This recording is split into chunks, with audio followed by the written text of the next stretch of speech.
Hey guys, we are back with my buddy Ryan Wolff. He's out of Kansas City, Missouri. We're not going to say Kansas because apparently there's some beef between states that I didn't know about. The love-hate But relationship, man. this is my our office manager Angie is from Kansas City, Kansas. So she does agree that there's some beef there. Yeah, So there's a lot of Ryan and beef I have for been sure. friends. We've been friends for a few years now. We met in the Arte Syndicate, and Ryan owns a HVAC company in Kansas City.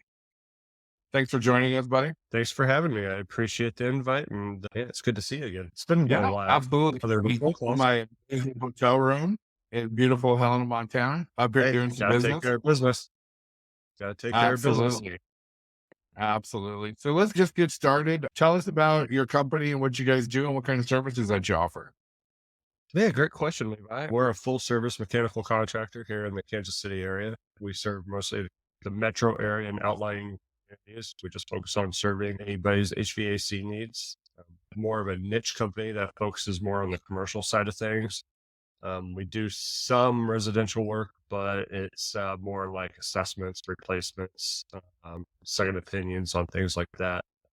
On the residential, but on the commercial side, we do it all. We do everything from little TI build outs to on demand service, maintenance, filter changes, assessments, replacements, you name it, we do it on the commercial side. So every day is Awesome. different. Yeah, especially in the Midwest.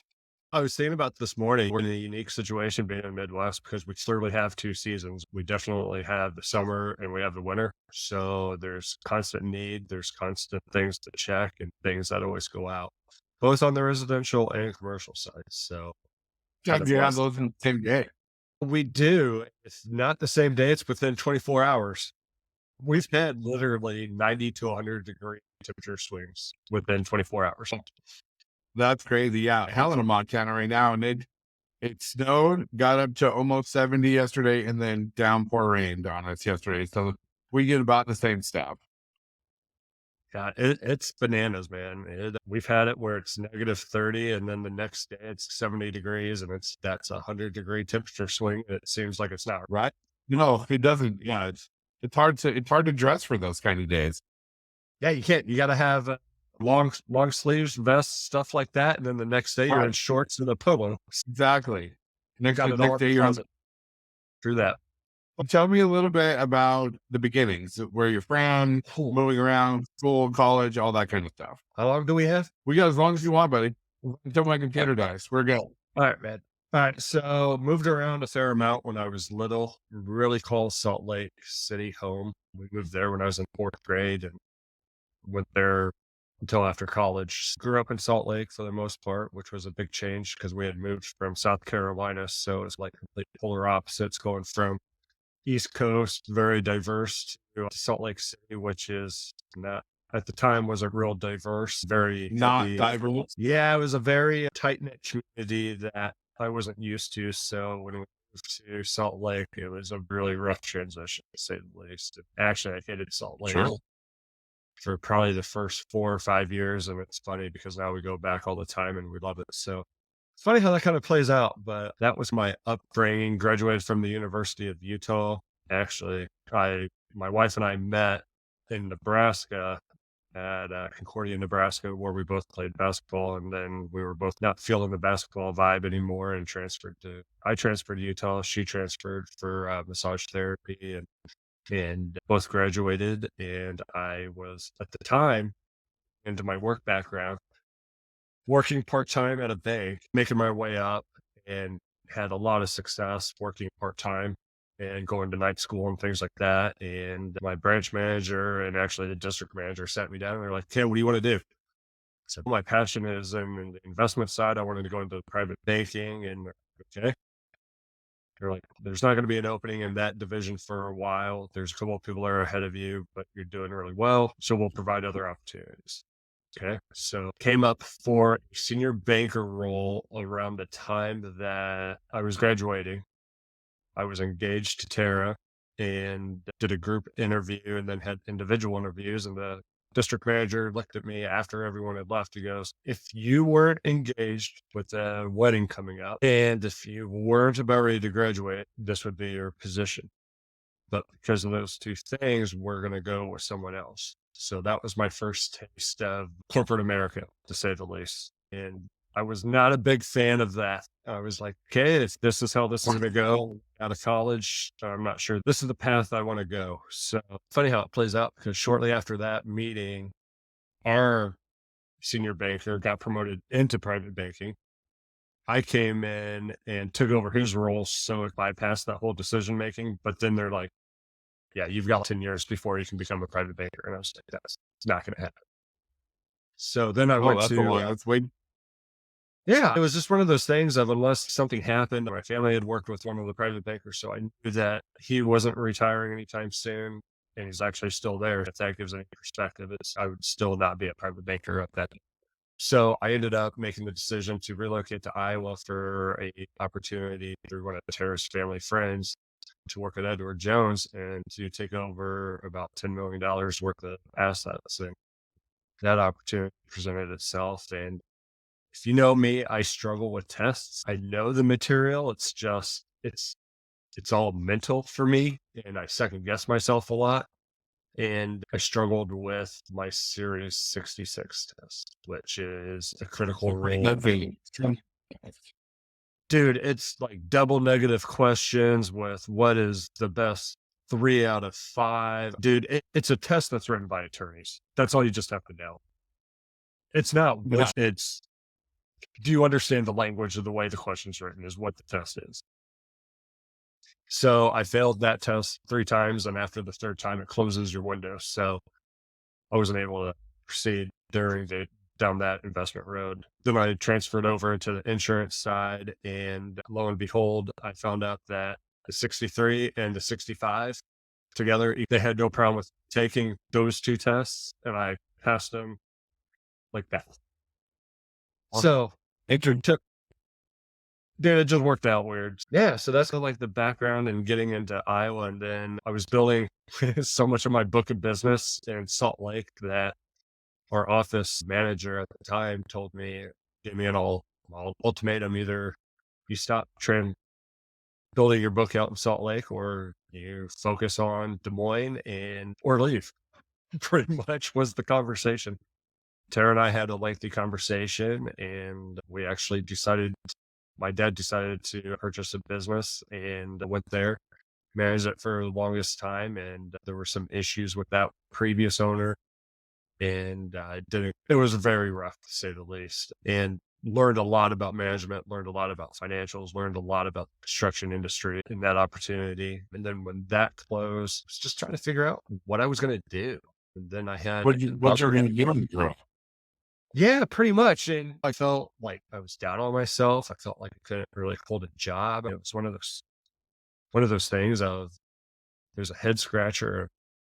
Yeah, just trying to figure out how I was going to be a contributing adult to society, man. And my dad and I took a long drive out to Salt Lake, and we had a lot of conversations. And the opportunity for AirTech came up with my uncle, and we ended up going into business together, which was the best day and also the worst day at the same time. Long term, definitely well worth it. Short term, I'm the poster child of don't go into business.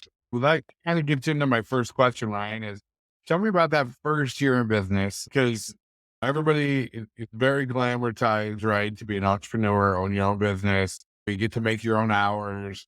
You show up when you want, you leave when you want, go play golf all day. So tell me about your first year and the growing pains and the real lessons that you learned there. So the first year for me, man, it was a lot of excitement for me, a lot of hard work. I was commuting from, in essence, outside of Des Moines down to Kansas City every week. And they get So really mad at Moines if you call it Des Moines. I found that out firsthand. or you can, yeah, the Desmones doesn't go well, but Well, it doesn't play well. it is funny though. Sorry to all the people out there in Des Moines, but yeah, Des Moines served its purpose for us. So I can't say anything bad about it. So I was driving. It is about 3 hours from Des Moines to Kansas City. So I would literally drop off. Yeah. So the first year and a half, 2 years, it was like that. I would take Alexis to school, drop her off, and on Monday morning, and I'd drive down here. spend the week, and then I would take off around noon on Friday and try and at her school to pick her up. And then I was home Saturday and Sunday. So unless something came up where I needed to come back down. So it was trying for the whole family to say the least, but you got to do what you got to do. And that was what we signed up for. For sure. I spent a lot of my time digging into the financials, figuring out the industry. I had no experience in HVAC, none. I knew nothing about it. At the time, we were super heavy in construction and didn't have a service division at all. The service that we did was so minimal that I didn't understand it. So my main priority was trying to rebuild the service department while my uncle had tried to continue to build the construction side. So yeah, man, the first year was a lot of ups and downs. Really, a lot of them were the second year were the most trying years. So But yeah, it was thinking rough. though back to Ernie, though, that banking Edward Jones insurance background probably served you pretty well learning those financials. Because a lot of us, like myself included, when you start a business, you don't know how to read a P&L. You don't know what a balance sheet looks like. So that probably helped you out pretty immensely there. Oh, it definitely set up a lot of success. I would say it really paid off when we were negotiating with the previous owner. That was by far the biggest thing because I knew how to read the P&Ls. I knew what banks were looking for when it came to financing. I knew the bumps that would come up. And frankly, he was wanting high seven figures for the business. I mean, we got it well under $500,000. And actually looking at it, I still think especially now, knowing what I do, we overpaid, but it wasn't like it was significantly overpaid for. The growth. And sometimes Yeah, it you was got to pick. anything that was judgmental. Yeah. So in that the biggest growing pains and learning then the first couple of years, what was your biggest takeaway from that? My biggest thing was don't put all your cards, what is it? Don't put everything into one hat was my biggest thing. And getting to know the business and the Kansas City market, I really realized that to be a successful mechanical contractor, you needed to have a pretty good balance between construction and service at a minimum, if not heavy on service. And then whatever happens on construction is that much better. So that was probably the biggest eye opener for me in transitioning into my role. So it was a long journey. I will actually say I don't feel like I was successful into that role until the last really 12 to 18 months in doing that. So it took a lot of time to embrace that and to transition to it. A lot of second guessing. That's what's funny because that's one of my questions is when did you have that aha moment? Like, hey, I'm not I know what I'm doing. Like I have this, I do know what I'm doing. I do belong here. Did you have that imposter syndrome? And I have it.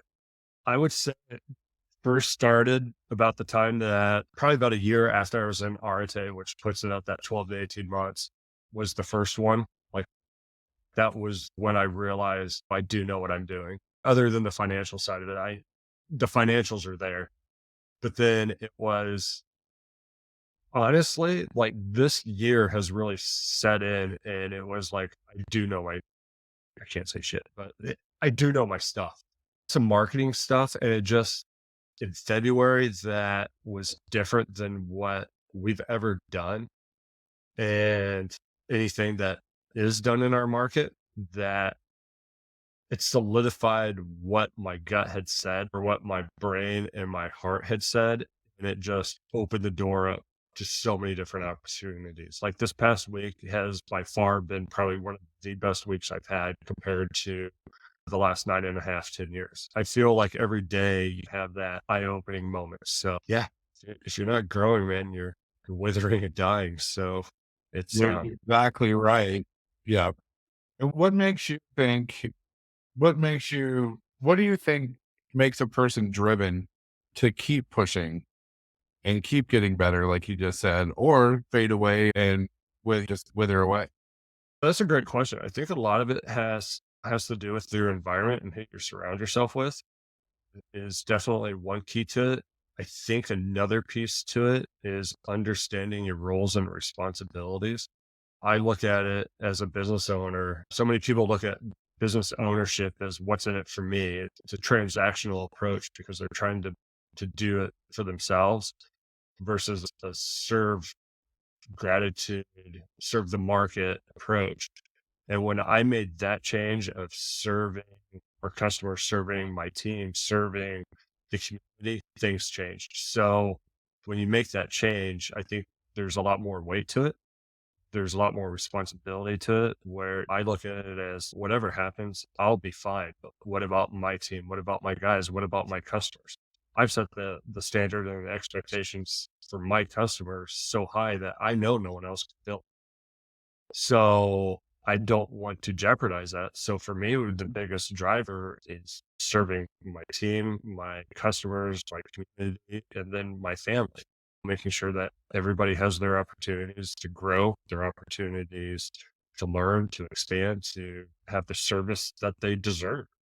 Those are the aspects that I think that really kind of plays to that question. I love that. And what it shows it leads into my next point of leadership style and your approach. Tell us how many full-time employees that you have, part-time subcontractors that you deal with. And because we all know in the construction industry, it is hard. You're playing with a lot of egos, a lot of different trades, and that kind of stuff. So I'm interested in your leadership approach.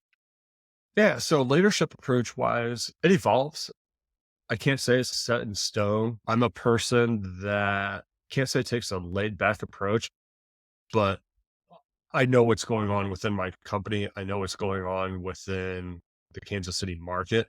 One of my biggest things when we implemented our core values that embraced so many expectations for our company and embraced a lot of my leadership qualities. We're foremost a people company. People are our greatest assets. People in the right seat, in the right with the right skill set, that's our assets. Having people that are committed to the success of our clients, to the success of our company, to the success of our vendors, that's what I look for as a leader.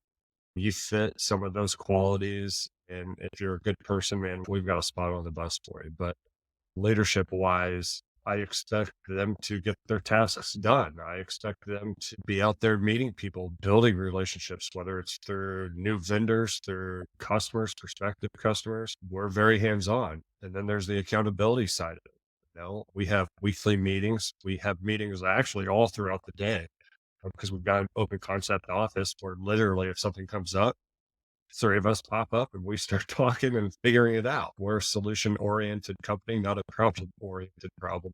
Come come to me with a problem, you better come with a solution because I'm not going to give you the solution. You need to figure it out your own. And once you have that solution, we'll talk about it. But that's my leadership approach and the way that I look at running the company, and the direction and building of it. It's Learning a lot. Okay, like take care of your team and then your vendor partners and stuff. And then you're able to take care of those customers, right? So it's the team, you take care of your team and the customer, they'll take care of your customer.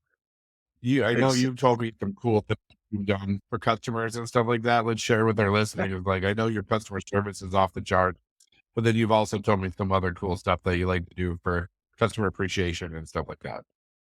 Yeah. So one of the things that we started to roll out this year is trying to do at least once a quarter a different customer or client outreach or just like different marketing things. The one that we did this past February was we called it Cookie Love. So just we came up with a little flyer that just gave a way for us to just go out to a handful of our clients and just not even talk business or anything like that. Just get in front of them, check up on them, see how they're doing, and just really appreciate, let them know how much we appreciate the opportunity to serve them. We went through one of our customers that owns a handful of a cookie company. It's Cookie Co here in the Kansas City area.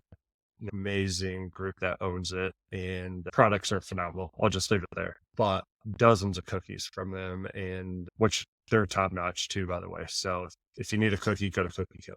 But we went to 14, 16 different businesses and just dropped them off, visit with them for a little bit, just found out how they were doing, seeing, you know. there's anything that we could do for them, just not even on a business side, but in anything else. And it was a great success. It was really I'm good. proud of So that, especially, yeah, especially in the residential world, it's easy to go talk to the homeowner or something like that, but you don't see that a lot in the commercial where you're taking care of the businesses and people in the business. So I love that approach. yeah, so we split it between me and my service manager. When we split it, I was more selective in who I went to. Everybody was flat out surprised.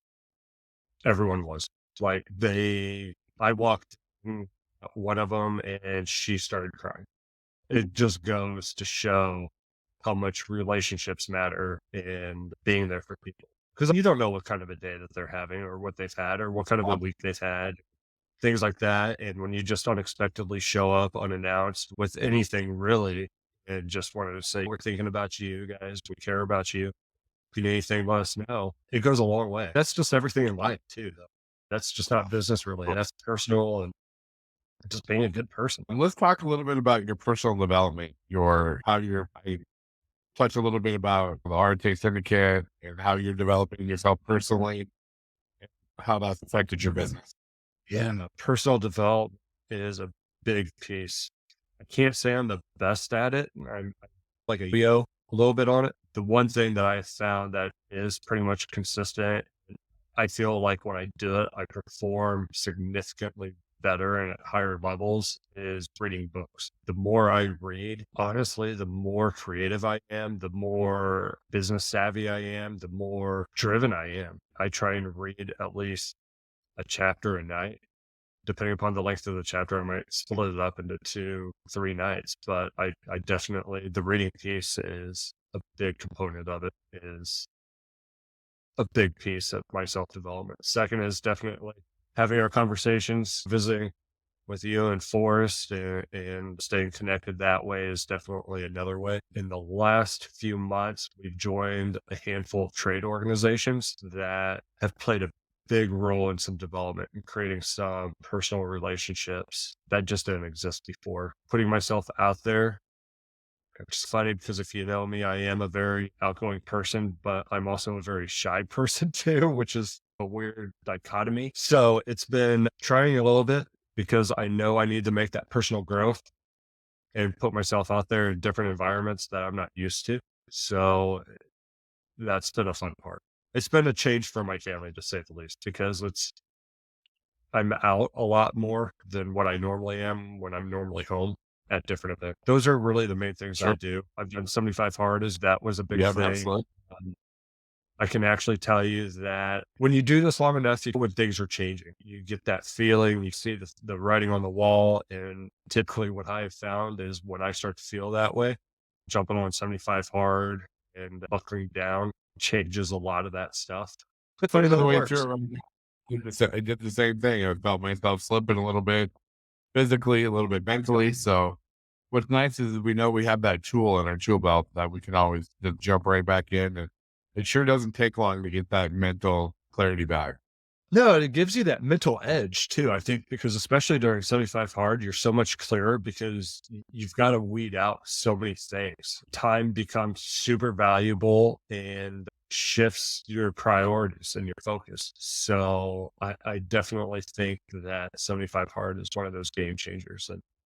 And that's actually where Absolutely. the reading component for me is. You don't realize how much So time you waste. that and the Yeah, water. Yeah. absolutely. I mean, well, it's Um, like case in point was last night. Like I think it was like 8 o'clock and basketball was on, and I was sitting there thinking, I didn't really want to watch basketball, so I ended up going upstairs and reading half of a chapter. It was a long chapter; it was like 42 pages. I'm like, I'll read 20. Yeah, yeah, that it's fun. yes. So So yeah, the next part that goes along with that personal development is the support system that you have at home. I think that's a super important part. And I know your wife's a big, part of that for you. Tell us how your guys' dynamic works in that sense. yeah, she runs a tight ship, man. She knows when I'm starting to slip, and she calls me out on it. I'm super grateful to have my wife frankly, we've gone through so many ups and downs that she's been by my side the entire time. She's just an amazing woman. She takes care of the kids when I've got to focus on work and things like that. And she makes sure that I stay on task. And it's one where I wouldn't be able to do what I do without her, and she wouldn't be able to do what she does without me. We've got a pretty good dynamic between the two of us. And yeah, it's phenomenal, man. So I thought it's so good to hear. And you've got kids and sports and dance and all kinds of stuff. So we know how busy life gets. So and it's about ready to get worse. Baseball's starting, so they're doing a lot of traveling. So it's going to be, which is the need to really buckle down and focus a lot more, because that freedom, that extra time at the end of the day is not going to exist. So that means I've got to get ultra focused and hyper on getting my tasks done each day, because there's no extra time after I'm home. Yeah, it's just a couple, we got a lot going on in our house. Yeah, that's good. It keeps you out of trouble. It does. It I've got definitely just a does. couple. I have just a couple closing questions that we ask everybody. One super generic, like what's the best advice that you've got that you like to implement? Just what I like tell everybody. I had a wrestling coach when I was like in sixth grade that told me if you do the little things right, you'll do the big things right. So I preach that to my team over and over again. So that's just a little. I think a lot of those, because I know you grew up playing sports, played college basketball. We learn a lot of that stuff from being competitive. Yeah. Mine actually came from when I was at Northwestern Mutual in insurance in Calvin. And there was, at the time, starting out in a 100% commission-based business in my early 20s with a kid, which was kind of the opposite to everybody that's in insurance. They've been there for 15, 20 years with a well-established practice, or they're fresh out of college with no overhead and responsibilities. Right. You know, his advice was, if you're stressed, you're blessed. And that has stuck with me for 20 plus years, man. It's one that has a lot of meaning to it, because so much of your stress comes back from your responsibilities. And I've got a lot of responsibilities that create a lot of stress that are a lot of blessings. So that, I would say, is by far the piece of advice that has stuck with me throughout my entire career. And if you knew Calvin, he at the time was my same age. That's pretty cool. I was gonna say Calvin really was my age at the time, so it fits in all different aspects for your business, your family, everything. Because running a business is tough, and having a family is tough. If it was easy, everybody would do it. Yeah, I think it bears so much weight in literally everything that you do. It's one that I just know that whenever there's moments where I start to feel stressed, I just know that it's because of the weight of the responsibilities I have. And it just creates a little bit more urgency, and things get done. So yeah, that would be by far the biggest thing that I would say, piece of advice that I got that stayed with me my entire career as of today. Yeah, it was a great question. That's one that you don't think about until you're asked it. Right. So then I'm going to throw you another curveball, because you don't hear people ask this many times. What's the worst piece of advice that you ever got? That's easy, because it's like anybody. That's a good question, because my thing about it is I won't listen to you if you haven't done what I'm trying to do, or if you're not in a position of where I want to be. A lot of people talk and try and give advice, but a lot of it I don't listen to, because they haven't done what I wanted where I'm going, or they're not at a level that I respect. No, it's huge. So I can't say that something specific jumps out to me, but you get a lot of advice from people that, quite frankly, I like that. I will say probably I do have one, because it comes from my mom and dad all the time. Sorry, mom and dad. What they will say is, you work too much. You need a break. That is the advice that I get a lot from mostly my mom and dad, more my dad than my mom. Interesting. Yeah. It's because it's hard to say what they don't know what your goals are, or if they do, they need to, because you got to set your goals and then reverse engineer it to get there. Yeah. My dad, yeah, he's the biggest one who brings it up the most. Interesting. Yeah, he just doesn't know where you want to be. He doesn't understand the work it takes to get to where I want to be. So I think that's the biggest thing. Good He's seen the evolution over the last 3 to 4 years of the growth of the things that people would say or the indicators to success. And I'm sitting there thinking, fuck, this is the start of it. I don't have a helicopter yet. I don't have certain things that, that our family wants to free up time. It's just like one of those things of it's just different levels, different work experiences, different things, different stages of life, frankly, is another piece to it. He's retired now. He's got more time on the side. I'm in the middle of it's go time. Right. You're in your peak years.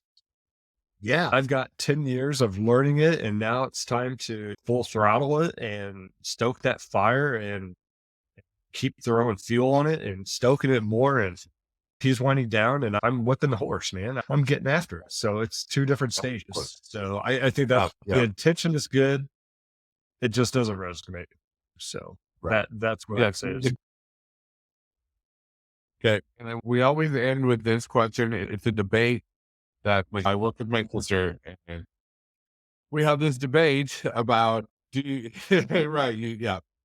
driven people like ourselves are ultra competitive, especially guys like us that grew up in playing sports, being competitive and that kind of stuff.